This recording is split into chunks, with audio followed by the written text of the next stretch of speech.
After 60, your self-worth is like a flame that keeps you warm and bright. It fuels your joy, your connections, and your sense of purpose. But certain phrases, ones we toss out without much thought, can dim that flame, making you feel less important or capable than you truly are. Your self-worth isn't tied to your age. It's in the wisdom you share, the love you give, and the courage you show every day. These small shifts in how you speak can make you feel more alive, like you're growing bolder, not older. I think of my Aunt Clara, who stopped saying "nobody needs me" and started volunteering at a local shelter. At 75, she's teaching knitting classes and glowing with purpose. Her story reminds me that our words can change our path. Today, I'm going to share 7 sentences you need to stop saying to keep your self-worth strong and steady. Stick with me to the end, because the last sentence will surprise you. I'll share a simple way to start speaking with more confidence today. The first phrase to avoid is, "nobody needs me anymore." This one often creeps in when life changes. Maybe you've retired, or your kids have their own families now. It's a heavy thought, making you feel like you're a burden or that your value has faded. I saw this with my neighbor, Mr. Henry, who said this after he stopped working. He'd sit on his porch, looking lost, thinking his purpose was gone. But here's the truth: you are still needed, by your friends, your community, maybe even a stranger who'd love your wisdom. This phrase doesn't just hurt you, it can make others feel guilty instead of inspired to include you. Instead of saying "nobody needs me anymore," try "I appreciate being included." This affirms your worth and invites connection. When Mr. Henry started saying this, he joined a gardening club and found folks loved his tips on growing roses. If you feel unneeded, try a small act of connection, like calling a friend or volunteering at a local event. Ask yourself, who could use a bit of my time or experience today? You'll find your presence matters more than you think. Next up is, "you wouldn't understand." This often slips out when you think someone, maybe a younger person, can't relate to your experiences. It's meant to protect you, but it builds a wall, leaving you isolated and signaling that your story isn't worth sharing. I said this once to my grandson when he asked about my old job, and I saw his curiosity fade. It made me feel alone, like my life was too distant to matter. This phrase shuts down connection and dims your sense of value. Instead, say, "let me share what I've learned." This welcomes respect and opens a door to meaningful conversation. When I tried this with my grandson, he lit up, asking more questions, and we bonded over stories I hadn't shared in years. If you feel misunderstood, start with a small story, like, "back when I was your age, I learned this." Your experiences are a gift, and sharing them strengthens your self-worth. The third phrase is, "I'm too old for that." Oh, this one's a trap. It pops up when you're faced with something new, maybe learning to use a smartphone, joining a fitness class, or even wearing a bright new outfit. It's like putting a lock on your potential, telling yourself age defines what you can do. My friend Susan used to say this about dancing, thinking at 65 she'd look silly trying. But when she pushed past it, she found a salsa class full of folks her age, and now she's the star of the dance floor. Instead of "I'm too old for that," say, "I'm curious to try something new." This invites growth and reminds you that life's still full of possibilities. Susan started saying this and now tries new things, from painting to hiking. If you're tempted to say you're too old, pause and ask, "what's stopping me from giving this a try?" You might discover a passion you never knew you had.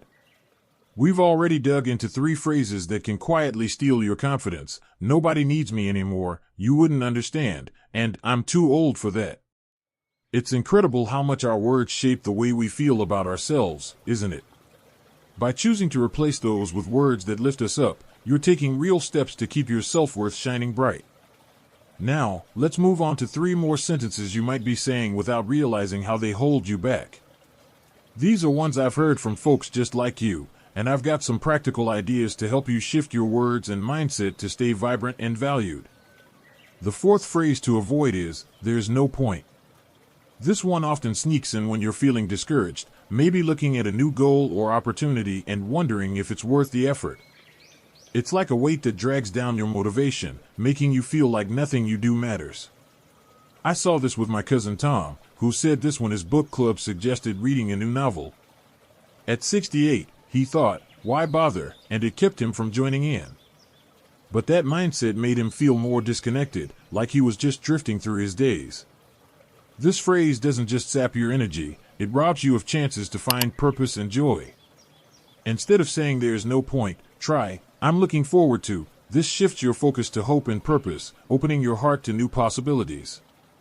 When Tom started saying, I'm looking forward to discussing this book, he dove into the club and found the conversations gave him a renewed sense of excitement. If you're feeling stuck, think of one small thing to look forward to, like meeting a friend for coffee or planting a new flower in your garden. Ask yourself, what could spark a little joy for me today? Even a tiny step can reignite your sense of purpose. Next is, stop worrying about me. This often comes up when you're trying to ease the minds of loved ones, especially if they're concerned about your health or well-being. It sounds reassuring, but it can leave them feeling helpless, like you're pushing them away. I said this to my daughter once when she was checking in after I had a rough week. I thought I was being strong, but she felt shut out, like I didn't trust her to care. This phrase can isolate you and make it harder to accept the support that strengthens your relationships and your self-worth. Instead, say, I'll let you know if I need help. This offers clarity and collaboration, showing you value their concern while keeping the door open. When I started saying this, my daughter felt included, and we grew closer through honest conversations. If you want to reassure someone, try, I'm okay right now, but I'll reach out if I need you. It builds trust and reminds you that your needs are worthy of attention. I found this helped me feel less alone and more connected to the people who matter most. The sixth phrase to steer clear of is, I can't keep up.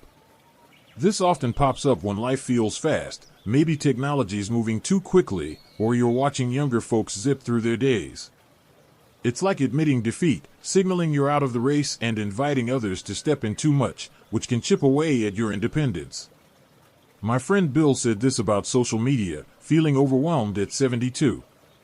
It made him pull back from family group chats, and he felt left out. This phrase doesn't just lower your confidence, it can make you feel like you don't belong. Instead, say, how can I adapt to stay involved? This shows you're engaged and ready to find your own way. When Bill started saying this, he asked his niece to teach him one app feature at a time, and now he's sharing photos with his grandkids. If something feels daunting, break it down, maybe learn one new thing a week or find a class at your local library. You don't have to match anyone's pace, you just need to keep moving forward in a way that feels right for you. Each one is like a small cloud over your self-worth, but by catching them and choosing words that shine, you're building a brighter, more confident version of yourself. Now, let's dive into the final sentence you need to avoid, one that can really hold you back, and then I'll share why this all matters and how you can start speaking with more power today. Let's wrap this up with a spark. The seventh phrase to stop saying is, I'm just an old woman or I'm just an old man. This often slips out as a joke or a way to downplay yourself, but it's like sticking a label on your forehead that invites pity instead of respect. I saw this with my friend Margaret, who said this at 70 when someone asked her opinion on a community project. She thought she was being humble, but it made her seem like she didn't value her own wisdom, and others started overlooking her input. This phrase doesn't just shrink your identity, it signals to others that you're not a vital part of the conversation, which couldn't be further from the truth. Instead of saying, I'm just an old woman or man, try, I bring years of experience to this. This highlights your strength and wisdom, commanding respect. When Margaret started saying this, she became a go-to voice in her community, and her ideas shaped the project. If you catch yourself downplaying your age, think about what makes you unique. Maybe it's your knack for storytelling or your patience in solving problems. Your years are a treasure, not a limitation, and speaking with pride about them lifts your self-worth.